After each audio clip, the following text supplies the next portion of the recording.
بسم الله الرحمن الرحيم. سبحان الذي أسرى بعبده ليلا من المسجد الحرام إلى المسجد الأقصى الذي باركنا حوله لنريه من آياتنا إنه هو السميع البصير. وآتينا موسى الكتاب وجعلناه هدى لبني إسرائيل ألا تتخذوا من دوني وكيلا ذرية من حملنا مع نوح إنه كان عبدا شكورا. وقضينا إلى بني إسرائيل في الكتاب لتفسدن في الأرض مرتين ولتعلن علوا كبيرا. فإذا جاء وعد أولاهما بعثنا عليكم عبادا لنا أولي بأس شديد فجاسوا خلال الديار وكان وعدا مفعولا. ثم رددنا لكم الكرة عليهم وأمددناكم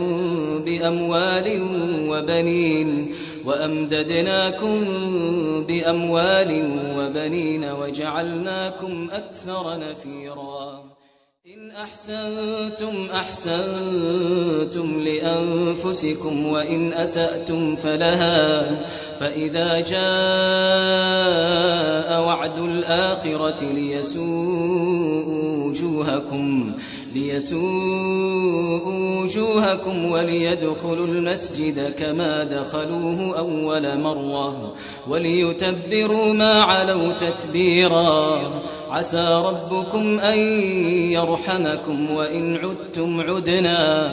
وجعلنا جهنم للكافرين حصيرا. إن هذا القرآن يهدي للتي هي أقوم ويبشر المؤمنين الذين يعملون الصالحات أن لهم أجرا كبيرا وأن الذين لا يؤمنون بالآخرة أعتدنا لهم عذابا أليما. ويدعو الإنسان بالشر دعاءه بالخير وكان الإنسان عجولا. وجعلنا الليل والنهار آيتين فمحونا آية الليل وجعلنا آية النهار مبصرة لتبتغوا فضلا من ربكم ولتعلموا عدد السنين والحساب وكل شيء فصلناه تفصيلا. وكل إنسان ألزمناه طائره في عنقه ونخرج له يوم القيامة كتابا يلقاه منشورا. اقرأ كتابك كفى بنفسك اليوم عليك حسيبا. من اهتدى فإنما يهتدي لنفسه ومن ضل فإنما يضل عليها ولا تزر وازرة وزر أخرى وما كنا معذبين حتى نبعث رسولا. وإذا أردنا أن نهلك قرية أمرنا مترفيها ففسقوا فيها فحق عليها القول فدمرناها تدميرا. وكم أهلكنا من القرون من بعد نوح وكفى بربك بذنوب عباده خبيرا بصيرا. من كان يريد العاجلة عجلنا له فيها ما نشاء لمن نريد ثم جعلنا له جهنم يصلاها مذموما مدحورا ومن أراد الآخرة وسعى لها سعيها وهو مؤمن فأولئك كان سعيهم مشكورا كلا نمد هؤلاء وهؤلاء من عطاء ربك وما كان عطاء ربك محظورا انظر كيف فضلنا بعضهم على بعض وللآخرة أكبر درجات وأكبر تفضيلا لا تجعل مع الله إلها آخر فتقعد مذموما مخذولا وقضى ربك ألا تعبدوا إلا إياه وبالوالدين إحسانا إما يبلغن عندك الكبر أحدهما أو كلاهما فلا تقل لهما أف ولا تنهرهما وقل لهما قولا كريما واخفض لهما جناح الذل من الرحمة وقل رب ارحمهما كما ربياني صغيرا ربكم أعلم بما في نفوسكم إن تكونوا صالحين فإنه كان للأوابين غفورا وآت ذا القربى حقه والمسكين وابن السبيل ولا تبذر تبذيرا إن المبذرين كانوا إخوان الشياطين وكان الشيطان لربه كفورا وإما تعرضن عنهم ابتغاء رحمة من ربك ترجوها فقل لهم قولا ميسورا ولا تجعل يدك مغلولة إلى عنقك ولا تبسطها كل البسط فتقعد ملوما محسورا إن ربك يبسط الرزق لمن يشاء ويقدر إنه كان بعباده خبيرا بصيرا ولا تقتلوا أولادكم خشية إملاق نحن نرزقهم وإياكم إن قتلهم كان خطأ كبيرا ولا تقربوا الزنا إنه كان فاحشة وساء سبيلا ولا تقتلوا النفس التي حرم الله إلا بالحق ومن قتل مظلوما فقد جعلنا لوليه سلطانا فلا يسرف في القتل إنه كان منصورا ولا تقربوا مال اليتيم إلا بالتي هي أحسن حتى يبلغ أشده وأوفوا بالعهد إن العهد كان مسؤولا وأوفوا الكيل إذا كلتم وزنوا بالقسطاس المستقيم ذلك خير وأحسن تأويلا ولا تقف ما ليس لك به علم إن السمع والبصر والفؤاد كل أولئك كان عنه مسؤولا ولا تمش في الأرض مرحا إنك لن تخرق الأرض ولن تبلغ الجبال طولا كل ذلك كان سيئه عند ربك مكروها ذلك مما أوحى إليك ربك من الحكمة ولا تجعل مع الله إلها آخر فتلقى في جهنم ملوما مدحورا أفأصفاكم ربكم بالبنين واتخذ من الملائكة إناثا إنكم لتقولون قولا عظيما ولقد صرفنا في هذا القرآن ليذكروا وما يزيدهم إلا نفورا قل لو كان معه آلهة كما يقولون إذا لابتغوا إلى ذي العرش سبيلا سبحانه وتعالى عما يقولون علوا كبيرا تسبح له السماوات السبع والأرض ومن فيهن وإن من شيء إلا يسبح بحمده ولكن لا تفقهون تسبيحهم إنه كان حليما غفورا وإذا قرأت القرآن جعلنا بينك وبين الذين لا يؤمنون بالآخرة حجابا مستورا وجعلنا على قلوبهم أكنة أن يفقهوه وفي آذانهم وقرا وإذا ذكرت ربك في القرآن وحده ولوا على أدبارهم نفورا نحن أعلم بما يستمعون به إذ يستمعون إليك وإذ هم نجوى إذ يقول الظالمون إن تتبعون إلا رجلا مسحورا انظر كيف ضربوا لك الأمثال فضلوا فلا يستطيعون سبيلا وقالوا أئذا كنا عظاما ورفاتا أئنا لمبعوثون خلقا جديدا قل كونوا حجارة أو حديدا أو خلقا مما يكبر في صدوركم فسيقولون من يعيدنا قل الذي فطركم أول مرة فسينغضون إليك رؤوسهم ويقولون متاه قل عسى أن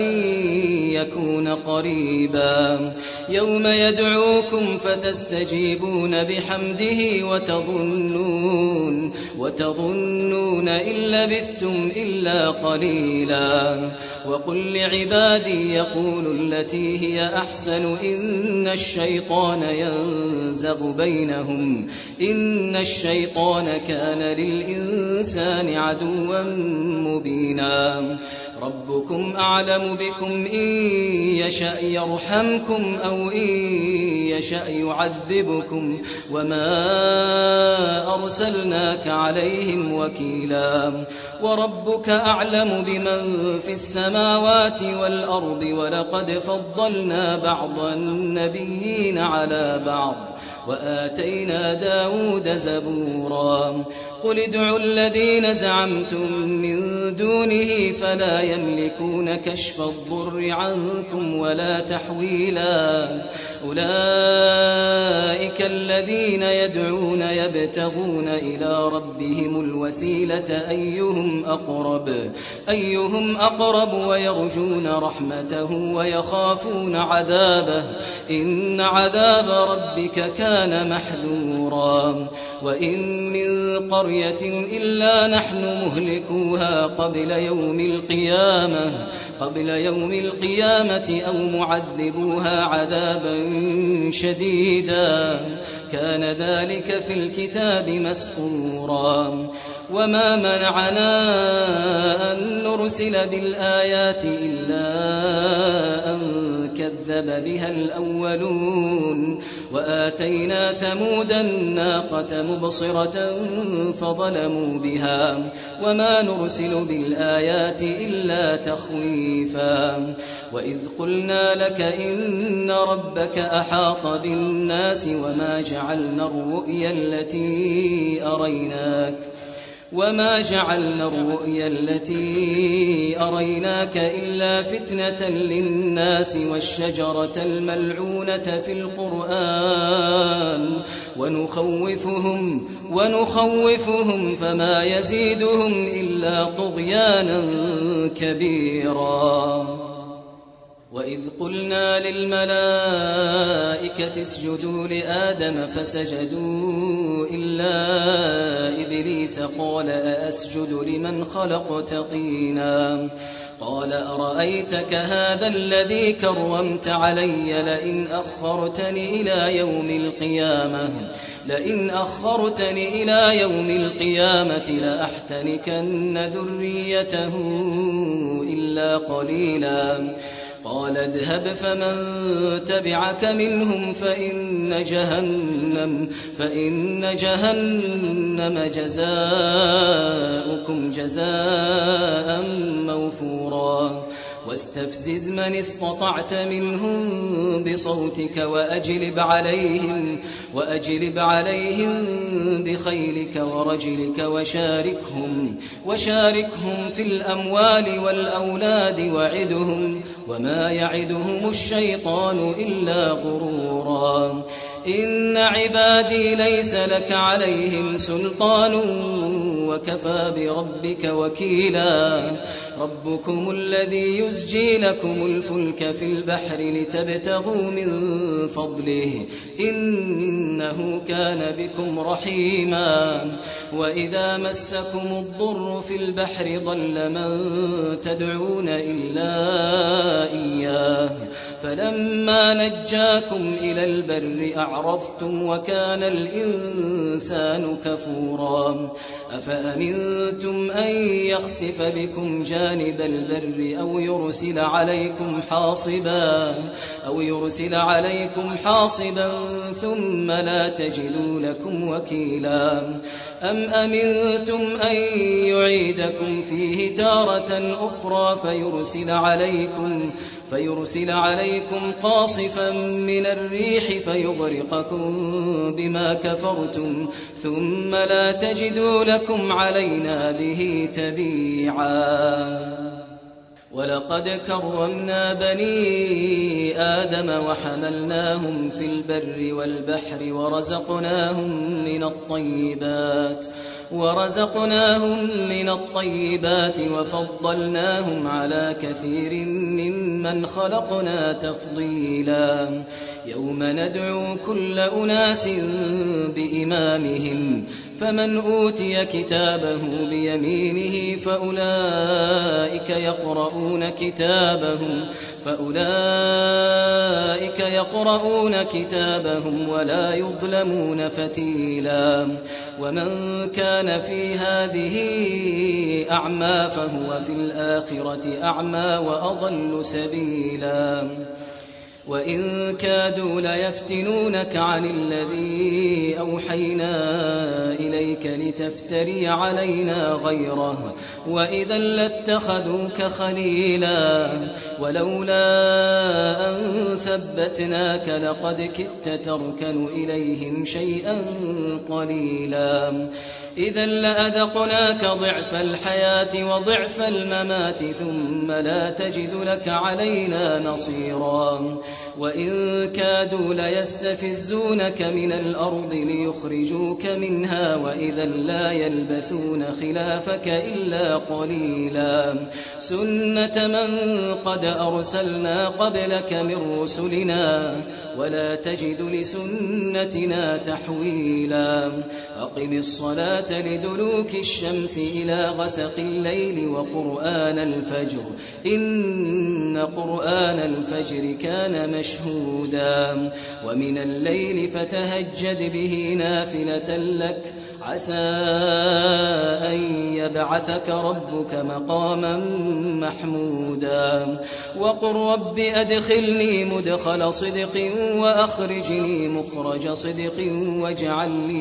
واجعل لي من لدنك سلطانا نصيرا وقل جاء الحق وزهق الباطل إن الباطل كان زهوقا وننزل من القرآن ما هو شفاء ورحمة للمؤمنين ولا يزيد الظالمين إلا خسارا وإذا أنعمنا على الإنسان أعرض ونأى بجانبه وإذا مسه الشر كان يئوسا قل كل يعمل على شاكلته فربكم أعلم بمن هو أهدى سبيلا ويسألونك عن الروح قل الروح من أمر ربي وما أوتيتم من العلم إلا قليلا ولئن شئنا لنذهبن بالذي أوحينا إليك ثم لا تجد لك به علينا وكيلا إلا رحمة من ربك إن فضله كان عليك كبيرا قل لئن اجتمعت الإنس والجن على أن يأتوا بمثل هذا القرآن لا يأتون بمثله ولو كان بعضهم لبعض ظهيرا ولقد صرفنا للناس في هذا القرآن من كل مثل فأبى أكثر الناس إلا كفورا وقالوا لن نؤمن لك حتى تفجر لنا من الأرض ينبوعا أو تكون لك جنة من نخيل وعنب فتفجر الأنهار خلالها تفجيرا أو تسقط السماء كما زعمت علينا كسفا أو تأتي بالله والملائكة